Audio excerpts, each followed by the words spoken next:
الحمدللہ وحدہ لا شریک لہ والصلاة والسلام علی من لا نبی بعدہ وعلی آلہ واصحابہ الذین اوفوا عہدہ اما بعد۔ موت اور قبر سے متعلق عقیدہ۔ جزا اور سزا کے لیے خاتمہ کا اعتبار ہے۔ اگر خاتمہ اچھا ہوا تو ثواب اور اگر خاتمہ برا ہوا تو عذاب ہوگا۔ بسا اوقات ایک شخص زندگی بھر کفر اور گناہ کرتا ہے اور موت سے پہلے اللہ اس کو توبہ کی توفیق دیتے ہیں، اور بسا اوقات انسان زندگی بھر ایمان اور نیک اعمال پہ رہتا ہے اور موت سے قبل پھر جاتا ہے، تو جس کا خاتمہ ایمان اور نیک اعمال پر ہوا اس کو ثواب یعنی اچھا بدلہ ملے گا، اور جس کا خاتمہ کفر اور بد عملی پر ہوا اس کو عذاب یعنی برا بدلہ ملے گا۔ حدیث پاک میں ہے انما الاعمال بالخواتیم، اعمال کا مدار خاتمہ پر ہے۔ عقیدہ۔ موت کے وقت سے پہلے انسان کی توبہ قبول ہو جاتی ہے۔ جب تک موت کے آثار نظر نہ آئیں، ایسے آثار کہ جس پر انسان کو یقین ہو کہ میں مرنے لگا ہوں، اس وقت سے پہلے انسان توبہ کرے تو توبہ قبول ہو جاتی ہے۔ جس طرح فرعون جب غرق کر دیا گیا، پانی نے گھیر لیا، اس کو موت کا یقین ہو گیا، اب اس نے توبہ کی، اب توبہ قبول نہیں ہوتی۔ تو موت کے آثار یقینی سے قبل توبہ کریں تو توبہ قبول ہو جاتی ہے۔ عقیدہ۔ کسی انسان کا مر جانا اس کے لیے چھوٹی قیامت کہلاتا ہے۔ ایک ہے قیامت صغریٰ چھوٹی قیامت، ایک ہے قیامت کبریٰ بڑی قیامت۔ من مات فقد قامت قیامتہ، جو شخص فوت ہوتا ہے اس کی قیامت شروع ہو جاتی ہے۔ قیامت میں اعمال نہیں ہوتے بلکہ اعمال کا بدلہ ہوتا ہے۔ موت کے بعد حشر تک انسان سے سوالات اجمالاً ہوتے ہیں، مختصر ہوتے ہیں، اور اسی طرح ثواب اور عذاب بھی اجمالی ہوتا ہے۔ یہ قیامت صغریٰ ہے۔ اجمالی کا معنی کہ انسان جنت یا جہنم میں داخل نہیں ہوتا، مومن ہے تو جنت کا دروازہ اور کافر ہے تو جہنم کا دروازہ کھل جاتا ہے، اور حشر کے بعد سوالات بھی تفصیلاً ہوں گے اور وہاں پہ ثواب اور عذاب بھی تفصیلی ہوگا۔ یہ ہے قیامت صغریٰ اور قیامت کبریٰ۔ عقیدہ۔ مسلمان نیک ہو یا فاسق اس کی نماز جنازہ پڑھی جائے گی۔ مسلمان ہو، جس قدر گناہگار ہو، اس کی نماز جنازہ پڑھی جائے گی۔ نماز جنازہ میں چونکہ مغفرت کی دعا ہوتی ہے، اور مغفرت کی دعا تو کرنی ہی اس کے لیے ہے کہ جس نے گناہ کیے ہوں، اس لیے صغیرہ چھوٹا یا کبیرہ بڑا گناہ کرنے والا کوئی مسلمان بھی مر جائے تو اس کی نماز جنازہ پڑھنی چاہیے۔ ہاں، اگر کوئی بندہ خودکشی کرے اور مر جائے تو عام لوگوں کو اس کی نماز جنازہ پڑھنی چاہیے، لیکن جو اس علاقہ کے مقتدی، رہنما اور دینی اعتبار سے بڑے ہیں ان کو نہیں پڑھنی چاہیے، تاکہ لوگوں کو عبرت حاصل ہو کہ خودکشی کرنا کتنا بڑا جرم ہے۔ عقیدہ۔ کافر کی نماز جنازہ نہیں پڑھی جائے گی۔ جس شخص کے بارے میں یقین ہو یہ کفر پہ مرا ہے، اس کی نماز جنازہ مسلمان کے لیے پڑھنا جائز نہیں۔ جس طرح عبداللہ بن ابی ابن سلول کا کفر پہ مرنا یقینی تھا اور ابھی تک حکم نہیں آیا تھا کافر کی نماز جنازہ نہ پڑھنے کا، رسول اللہ صلی اللہ علیہ وسلم نے پڑھ لی تو بعد میں اللہ تعالیٰ نے قرآن میں حکم دے دیا لا تصلی علی احد منہم مات ابدا، آج کے بعد کسی کافر کی نماز جنازہ آپ نے نہیں پڑھنی، اب یہی حکم ہے۔ عقیدہ۔ موت کے بعد قیامت سے پہلے جہاں انسان یا اس کے اجزاء ہوں اسے قبر کہتے ہیں۔ قبر میت اور میت کے اجزاء کے مقر کا نام ہے۔ اگر کسی شخص کو مٹی میں دفن کر دیا، جہاں وہ مدفون ہے وہی اس کی قبر ہے۔ اگر کسی شخص کو جانور نے کھا لیا تو جہاں اس کے جسم کے اجزاء تحلیل ہو کر چلے گئے ہیں وہی اس کی قبر ہے۔ اگر کسی انسان کو جلا کر اس کی راکھ کو ہوا میں بکھیر دیا گیا یا کسی انسان کو جلا کے اس کی راکھ کو کسی لکڑی کے ہنڈیا میں ڈال کر پانی میں بہا دیا گیا وہی اس کی قبر ہے۔ اگر کوئی انسان پانی میں گر جائے اور مر جائے اور اس کے اجزاء پانی میں تحلیل ہو جائیں، پانی میں مل جائیں، تو جہاں جہاں اس کے اجزاء ہوں گے وہی اس کی قبر ہوگی۔ قبر صرف گڑھے کو نہیں کہتے جہاں دفن کیا جائے، قبر حسب اس جگہ کا نام ہے جہاں میت یا میت کے اجزاء ہوں۔ اسی کے ساتھ اللہ روح کا تعلق قائم کر کے مومن ہے تو ثواب اور کافر ہے تو عذاب کا سلسلہ قائم فرما دیتے ہیں۔ عقیدہ: سجین سے لے کر علیین تک مکان اور موت سے لے کر حشر تک زمان کے مجموعہ کو برزخ کہتے ہیں۔ سجین ساتویں زمین یعنی 7 آسمانوں 7 زمینوں سے جو نیچے جگہ ہے اس کو سجین کہتے ہیں، اور 7 آسمانوں سے جو اوپر جگہ اس کو علیین کہتے ہیں۔ سجین سے لے کر علیین تک کا مکان ہو اور موت کے بعد سے لے کر قیامت حشر سے پہلے کا زمانہ ہو، اس کو برزخ کہتے ہیں۔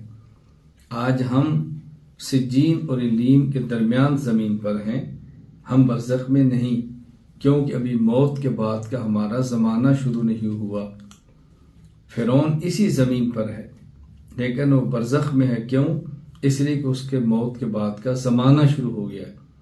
تو برزخ کا معنی ہوتا ہے سجین سے لے کر علیین تک کا مکان ہو اور موت سے لے کر حشر تک کا مکان ہو، زمان ہو، ان دونوں کے مجموعہ کا نام جب یہ دونوں چیزیں ملتی ہیں تو اس کو برزخ کہتے ہیں۔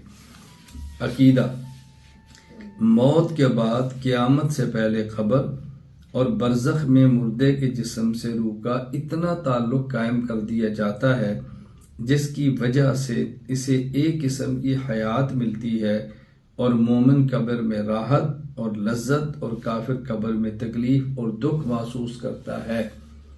قبر میں مومن ہو یا قبر میں کافر ہو، ان میں اتنی روح مضبوط تعلق کے ساتھ نہیں ہوتی جس طرح دنیا میں ہے کہ مرضی سے کھائیں، مرضی سے پئیں، مرضی سے چلیں، مرضی سے دوڑیں، بلکہ موت کے بعد روح کا اتنا تعلق ہوتا ہے کہ جس میں مومن سکھ اور کافر دکھ، مومن لذت راحت اور کافر تکلیف اور شدت محسوس کرتا ہے۔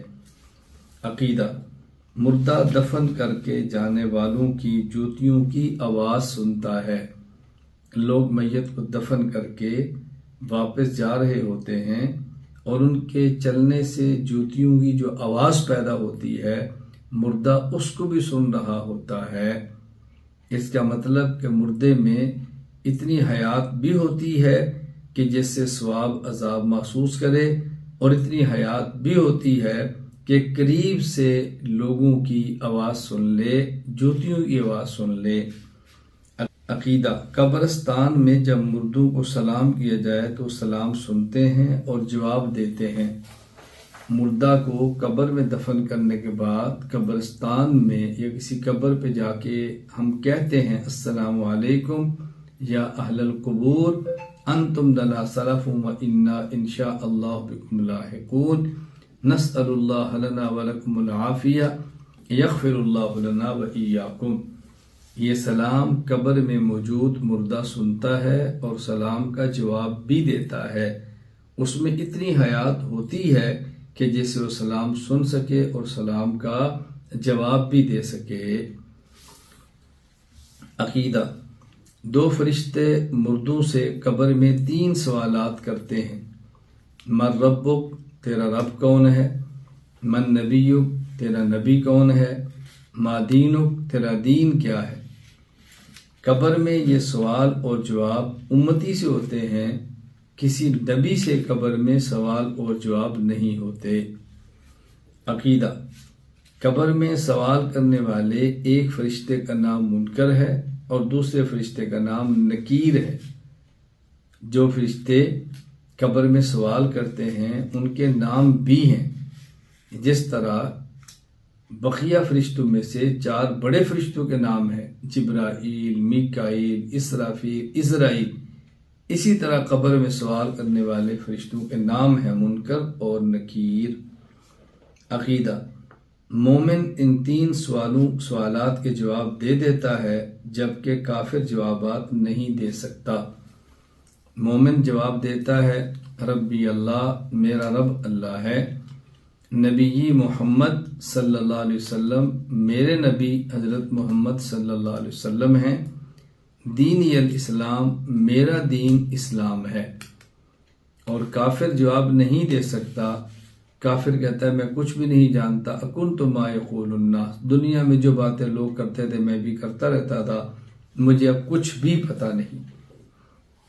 عقیدہ: مومن کو قبر میں آرام، سکون، جنت کا لباس اور جنت کا بستر ملتا ہے، جنت کی خوشبو اور ٹھنڈی ہوا اور اس کی قبر میں پہنچتی رہتی ہے۔ مومن جنت میں موت کے فوراً بعد حشر سے پہلے داخل نہیں ہوتا، بلکہ جنت کی طرف سے دروازہ کھل دیا جاتا ہے، یاتی من طیبہا وروحہا، جس سے جنت کی خوشبو اور ہوا مومن کی قبر تک آتی رہتی ہے۔ عقیدہ: کافر کو قبر میں عذاب، جہنم کا لباس، جہنم کا بستر ملتا ہے، جہنم کی تپش اور دھواں اس کی قبر میں آتا رہتا ہے۔ موت کے بعد حشر سے پہلے کافر قبر میں جہنم میں داخل نہیں ہوتا، بلکہ جہنم کا دروازہ جو قبر کی طرف کھلتا ہے اس کو کھول دیا جاتا ہے، جس سے قبر کی جہنم کی لو، گرم ہوا اور آگ کی تپش اس کافر کو محسوس ہوتی ہے۔ اس لیے جو قبر کا ثواب ہے اسے ارض جنت اور قبر کے عذاب کو ارض جہنم کہتے ہیں، اور موت کے بعد کے ثواب، حشر کے بعد کے ثواب کو دخول جنت اور عذاب کو دخول نار کہتے ہیں۔ خود قرآن کریم میں یہ بات موجود ہے، النار یعرضون علیہا غدوا وعشیا ویوم تقوم الساعہ ادخلوا آل فرعون اشد العذاب۔ اللہ تعالیٰ نے ایک ہی آیت میں ان کے لیے تینوں قسم کا عذاب ذکر کیا۔ پہلے بتایا کہ دنیا میں ان کو اللہ کے عذاب نے گھیرا، پھر بتایا کہ قبر میں ان کے اوپر آگ کو پیش کیا جائے گا، اور پھر فرمایا کہ قیامت کے دن ان کو آگ میں داخل کر دیا جائے گا۔ عقیدہ: قبر کے عذاب کو انسان اور جنات کے علاوہ ہر ذی روح مخلوق سنتی ہے۔ اللہ تعالیٰ نے یہ کرم فرمایا ہے کہ قبر کے عذاب کو دنیا میں رہنے والا انسان نہیں سنتا۔ انبیاء علیہ السلام کا معجزہ ہے اگر کبھی پتہ چل جائے، اور ولی کی کرامت ہے اگر کبھی پتہ چل جائے۔ اسی طرح جو قبر میں ہونے والی راحت اور ثواب ہے اس کو بھی دنیا کا انسان اس دنیا میں رہ کر نہیں دیکھ سکتا، اور نہ ہی کافر کے عذاب کو کوئی مسلمان دیکھ سکتا ہے اس دنیا میں۔ معجزہ اور کرامت کی الگ بات ہے۔ حدیث پاک میں ہے اگر لوگوں کو دکھا دیا جائے کہ کتنا عذاب ہوتا ہے تو لوگ شاید قبر میں دفن کرنا مردوں کو چھوڑ دیں۔ اللہ تعالیٰ نے اس نظام کو مخفی رکھا ہے، اسی کا نام ایمان بالغیب ہے۔ عقیدہ: قبر یا تو جنت کے باغوں میں سے ایک باغ یا جہنم کے گڑھوں میں سے ایک گڑھا ہے۔ القبر روضۃ من ریاض الجنہ و حفرۃ من حفر النار۔ قبر جنت کے باغوں میں سے ایک باغ ہے یا جہنم کے گڑھوں میں سے ایک گڑھا ہے۔ جہنم تو حشر کے بعد شروع ہوگی، اور جنت کا داخلہ بھی حشر کے بعد ہوگا۔ یہ موت کے بعد حشر تک کی زندگی ہے قبر کی اور برزخی، اس میں مومن کو عرض جنت اور کافر کے لیے عرض نار۔ حشر کے بعد مومن کے لیے دخول جنت اور کافر کے لیے دخول نار ہوگا۔